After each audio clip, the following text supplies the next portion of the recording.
우리에게 주신 하나님의 말씀은 시편 89편 1절에서 4절 말씀입니다. 내가 여호와의 인자하심을 영원히 노래하며 주의 성실하심을 내 입으로 대대에 알게 하리이다. 내가 말하기를 인자하심을 영원히 세우시며 주의 성실하심을 하늘에서 견고히 하시리라 하였나이다. 주께서 이르시되 나는 내가 택한 자와 언약을 맺으며 내 종 다윗에게 맹세하기를 내가 내 자손을 영원히 견고히 하며 내 왕위를 대대에 세우리라 하셨나이다.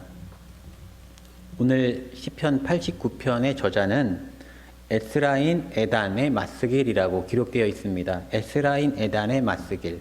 맞스길은 교훈이라는 뜻인데, 그러니까 에스라인이면서 그 이름이 에단인 사람이 시편 89편의 저자인 것입니다.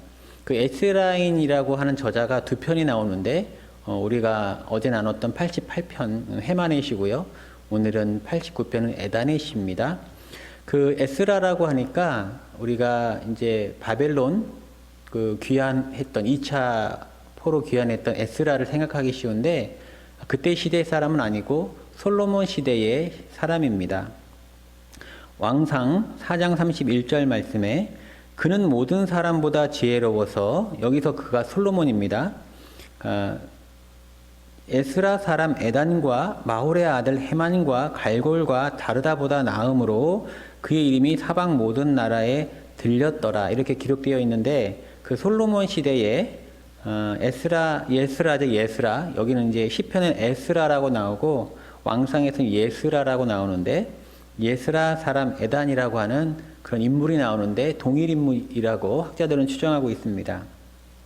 그 시편 89편의 내용은 뭐냐면, 그 나라에 그 위기가 닥쳐서 그 광경을 본 시편 기자가 하나님께 탄원하고 비탄에 잠겨 있는, 또 하나님의 도움을 갈구하는 내용이 시편 89편의 내용입니다.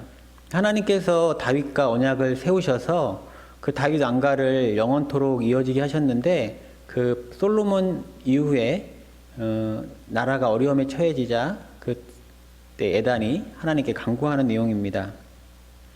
방금 말씀드렸다시피 에스라인 에단은 솔로몬과 동시대 인물로 추정됩니다. 그러나 의아한 거는 솔로몬 시대에는 그 나라가 최번성기였거든요. 그 침략이나 큰 위기가 없었습니다. 그래서 이 시편이 쓰여진 시대가 정확하게 기록되어진 것은 솔로몬 시대는 아니고 솔로몬 이후에 여로보암과 르호보암이 이렇게 나눠지는데, 그 르호보암 5년에 애굽왕 그 시삭이 그 나라를 침공해서 크나큰 침략과 약탈이 있었는데, 그 시대를 배경으로 합니다. 열왕기상 14장 25절 26절 말씀에 르호보암 왕 제5년에 애굽의 왕 시삭이 올라와서 예루살렘을 치고 여호와의 성전의 보물과 왕궁의 보물을 모두 빼앗고 또 솔로몬이 만든 근 방패를 다 빼앗은지라.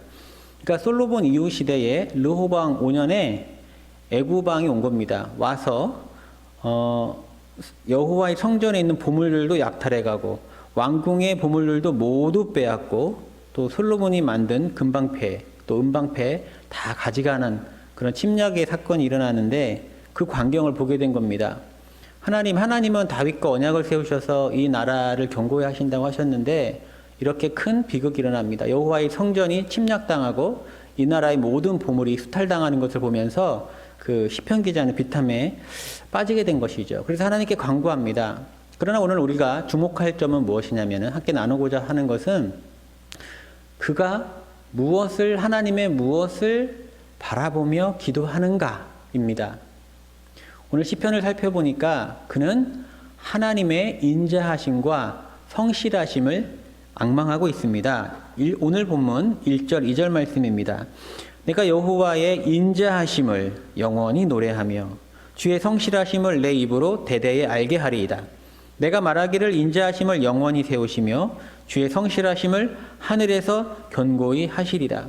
그의 기도 내용은 내가 하나님의 이것을 의지해서 이렇게 기도합니다 하는 것이 크게 두 가지 하나님의 성품이 있는데, 바로 하나님의 인자하심과 성실하심입니다. 먼저 인자하심을 우리가 나눠보자면 사랑이죠. 사랑입니다.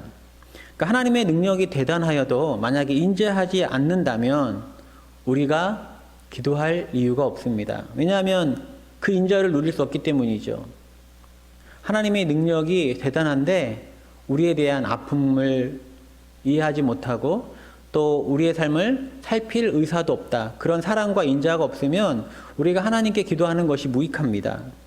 그러나 하나님은 인자하시기에 자녀들의 고통을 외면하지 않고 간구하는 이들에게 인자를 베푼다고 하는 확고함이, 그런 신념이 그 시편 기자에 있었던 것이죠. 또 하나는 성실하심입니다. 이번엔 반대로 하나님이 인자하시다 하여도 성실하지 않다면 우리는 불안할 겁니다. 하나님이 성실하다는 것은 능력과 관계가 있습니다. 왜냐하면 그 어떤 인생도 꾸준히 성실할 수 없기 때문입니다. 내가 이렇게 끝까지 뭐 할 수 있겠다, 다짐은 할 수 있지만 반드시 할 수 있다고 우리가 이야기할 수 없는 것이 우리 인생입니다. 왜냐하면 한계를 가지고 있기 때문입니다. 어떤 일을 우리가 진행할 때에 우리 만약에 육체가 아프게 되면 멈춰야 합니다. 예상치 못한 난관들이 우리의 능력보다 크면은 우리는 멈춰야 합니다. 우리 성실하지 못하게 되는 것이죠. 왜냐하면 능력이 없기 때문입니다. 능력이 부족하기 때문에 그렇습니다. 그러나 하나님은 성실하다, 이렇게 시편 기자는 고백하고 있습니다. 그것은 무엇입니까? 하나님은 그가 계획하신 모든 일들을 꾸준히 성실히 마칠 수 있는 능력의 소유자라고 하나님을 찬송하고 그 능력을 기대하고 있는 것입니다. 인자하시고 성실하신 하나님이 약속합니다. 오늘 본문 3절 4절 말씀입니다. 주께서 이르시되 나는 내가 택한 자와 언약을 맺으며 내 종 다윗에게 맹세하기를 내가 내 자손을 영원히 견고히 하며 내 왕위를 대대히 세우리라 하셨나이다. 하나님께서 그 인자와 성실을 가지고 다윗과 언약을 맺었는데 그 내용이 뭐냐면 내 자손을 영원히 견고히 하고 내 왕위를 대대히 세우리라. 너희에게 끝없는 생명을 주고 내 왕위를 영원히 그의 가문을 지키겠다, 늘 승리하게 하겠다 하나님 약속했다는 거예요. 그러나 우리가 묵상할 수 있는 것은 그 약속이 혈통으로만 보면 지켜지지 않았다는 겁니다. 남유다가 이제 북쪽은 아수르에 망하고 남유다는 바벨론에 망하게 되는데 남유다 제20대 왕 시드기야를 끝으로 바벨론 침공으로 다윗의 그런 혈통의 왕가는 이제 사라집니다. 그러나 오늘 본문 말씀은 단순히 그 혈통으로 이어지는 시대를 초월한 하나님의 약속입니다. 그 다윗의 혈통이 왕가로는 이어지지 않지만 계속해서 가다 보면 예수 그리스도가 그 족보에서 태어납니다.